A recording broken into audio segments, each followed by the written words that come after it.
नमस्कार दोस्तों, global knowledge academy Janjehli के यूट्यूब चैनल में आप सभी का स्वागत है।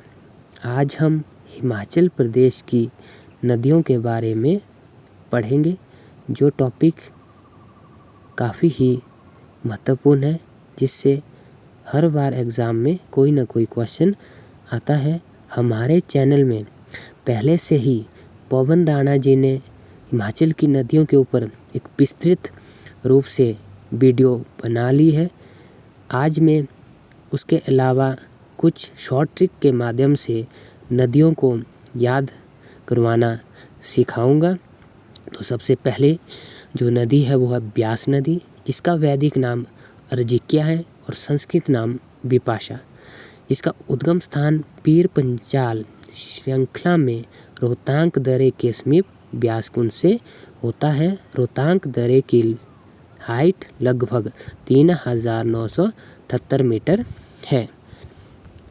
ब्यास नदी मंडी बिजौरक नामक स्थान से मंडी में प्रवेश करती है और कांगड़ा में संधौल नामक स्थान से, और कांगड़ा को छोड़कर मिर्थल नामक स्थान से हरी का पतन पंजाब सतलुज में विलीन होके पाकिस्तान फिर अरब सागर में चली जाती है। दूसरे नंबर पे चिनाब नदी है, जिसका वैदिक नाम आस्किनी है और संस्कृत नाम चंद्रा भागा। चिनाब नदी का उद्गम स्थान बारालाचा दर्रे 4891 मीटर लाहौल स्पीति के पास से निकलने वाले चंद्रा एवं भागा नाले के तांदी, जिसको तांडी भी बोला जाता है, नामक स्थान पर मिलने से बनती है। अब ब्यास नदी की मुख्य सहायक नदियाँ पार्वती, उहल, हुरला, सैन, सुकेती, लूनी, बाणगंगा, बिनवा, चक्की, न्यूगल, गज, डहर, मानखन इत्यादि। ब्यास नदी की मुख्य विशेषताएं: कुल लंबाई 460 किलोमीटर और हिमाचल प्रदेश में 260 किलोमीटर। जल ग्रहण क्षेत्र 1200 वर्ग किलोमीटर है। बिजौरा नामक स्थान पर मंडी और संधौल नामक स्थान पर कांगड़ा में प्रवेश करती है। यह नदी कांगड़ा कुल्लू मंडी में बहती है। कांगड़ा जिला के मिर्थल नामक स्थान पर पंजाब को प्रवेश करती है। वह पंजाब के फिरोजपुर जिले के हरी का पतन नामक स्थान पर सतलुज के साथ विलीन होती है। पंजाब से पाकिस्तान और बाद में अरब सागर में चली जाती है। फिर दूसरे हमारे पास चिनाब नदी की मुख्य सहायक नदियाँ, जिसमें मियार नाला, सैचर नाला मुख्य है। इसकी विशेषताएं: कुल लंबाई 1200 किलोमीटर, हिमाचल प्रदेश में 122 किलोमीटर। जल ग्रहण क्षेत्र 7500 वर्ग किलोमीटर है। पांगी घाटी के बुजिंड नामक स्थान पर चंबा में प्रवेश। संसारी नाला में चंबा जिले को छोड़कर कश्मीर की पोडर घाटी में प्रवेश। जल घनत्व की दृष्टि से हिमाचल प्रदेश की सबसे बड़ी नदी। यह जम्मू कश्मीर से होकर पाकिस्तान, फिर पाकिस्तान से होकर सिंधु नदी में मिलन और अरब सागर में प्रस्थान। तीसरे नंबर की मुख्य नदी हमारे पास रावी आती है, जिसका वैदिक नाम पुरुषानी है और संस्कृत नाम इरावती। इसका उद्गम स्थान बड़ा बंगाल कांगड़ा में बादल और तांदगिरी नामक हिमखंडों के द्वारा संयुक्त रूप से बनती है। चौथे नंबर की हमारे पास सतलुज नदी है, जिसका वैदिक नाम सुतुद्री, संस्कृत नाम शतुद्रु। तिब्बत में मानसरोवर झील के समीप रक्षताल से इसकी उत्पत्ति होती है। यह शिवकिला, किन्नौर, चौरा नामक स्थान शिमला, कसौल, बिलासपुर, भाखड़ा पंजाब से होके आगे प्रस्थान करती है। रावी नदी की मुख्य सहायक नदियाँ बादल, सियोल, बैरा, तांदगिरी, चिड़चिंद नाला इत्यादि। इसकी मुख्य विशेषताएं: कुल लंबाई 720 किलोमीटर और हिमाचल प्रदेश में 158 किलोमीटर।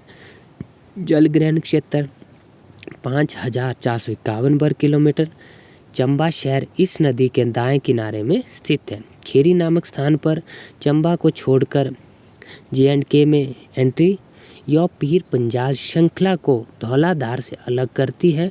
पाकिस्तान में यह चिनाब नदी में विलीन हो जाती है। सिकंदर महान के साथ आए यूनानी इतिहासकार ने इसे हाइड्रा स्टार एंड रहो आदिस का नाम दिया था। यह बहुत उग्र नदी मानी जाती है। उसके बाद सतलुज नदी की सहायक नदियाँ बसपा, स्पीति, नोगली, स्वाम।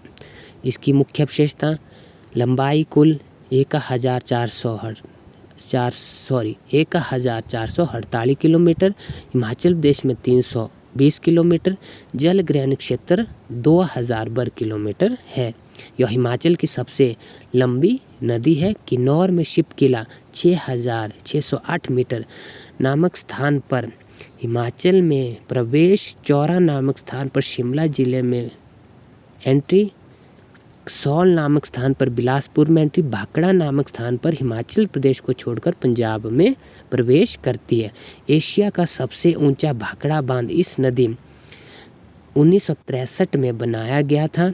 हिमाचल प्रदेश की सबसे बड़ी कृत्रिम झील गोविंद सागर भी इसी नदी पर स्थित है। 1964 में इस नदी पर एशिया का सबसे ऊंचा पुल कंदौर नामक स्थान पर बनाया था। पुल की लेंथ लगभग 280 मीटर।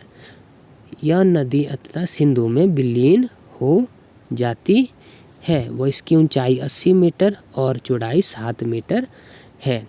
फिर हमारे पास अंतिम नदी यमुना आती है, जिसका वैदिक नाम कालिंदी है। उत्तराखंड में स्थित गढ़वाल की पहाड़ियों में यमुनोत्री नामक स्थान से इसकी उत्पत्ति होती है। यहाँ पे मैप के माध्यम से भी मैंने इनके उद्गम स्थान और प्रस्थान इत्यादि के बारे में समझाया गया, तो आप इसको भी देख सकते हैं। फिर उसके बाद यमुना नदी की सहायक नदियों में टांस, पब्बर, गिरी, आंध्रा, बाता, जलाल इत्यादि प्रमुख है। इसकी मुख्य विशेषता यह है कि यह हिमाचल प्रदेश की सबसे छोटी नदी मानी जाती है। कुल लंबाई 1525 किलोमीटर है। हिमाचल की पूर्वोत्तम नदी है। जल ग्रहण क्षेत्र 2320 वर्ग किलोमीटर। खद्दर मांझी नामक स्थान पर सिरमौर में एंट्री। इसका पौराणिक संबंध सूर्य से है। गंगा नदी की सबसे छोटी उपनदी है। ताजेवाला के निकट हिमाचल प्रदेश को छोड़कर हरियाणा में प्रवेश। समुद्र तल से 8000 मीटर ऊंची यह हिमाचल प्रदेश के जिले सिरमौर को उत्तराखंड से अलग करती है। यह हिमाचल प्रदेश, हरियाणा, यूपी में बहती है। यह नदी इलाहाबाद यूपी में गंगा से मिलती है। गंगा बांग्लादेश से बंगाल की खाड़ी में प्रस्थान करती है। तो दोस्तों अब आ गया है ट्रिक का टाइम। तो ट्रिक को समझने के लिए सबसे पहले जो हमारे पास नदियां हैं उनको अल्फ़ाबेटिकली अरेंज करना, जैसे Beas B, Chenab C, Ravi R, Sutlej S, Yamuna Y. अब वैदिक नाम के लिए इसकी ट्रिक है अज, आसा, पूरी, सूत, काली की पूरी सूत आ जाए काली।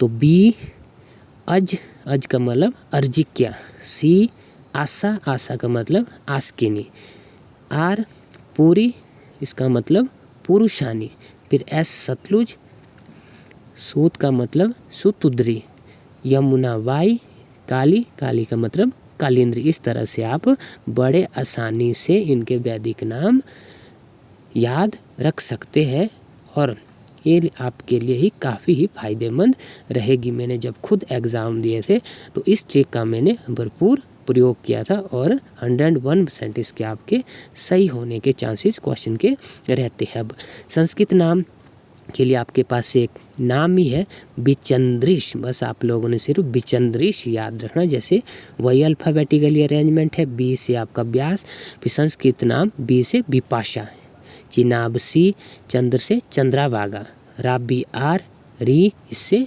ईरावती, फिर सतलुज आपका श से शतुद्रु और यमुना का कोई संस्कृत नाम नहीं है। धन्यवाद दोस्तों। आशा करता हूँ कि आपके लिए यह वीडियो काफ़ी ही किफ़ायतेमंद रहेगी।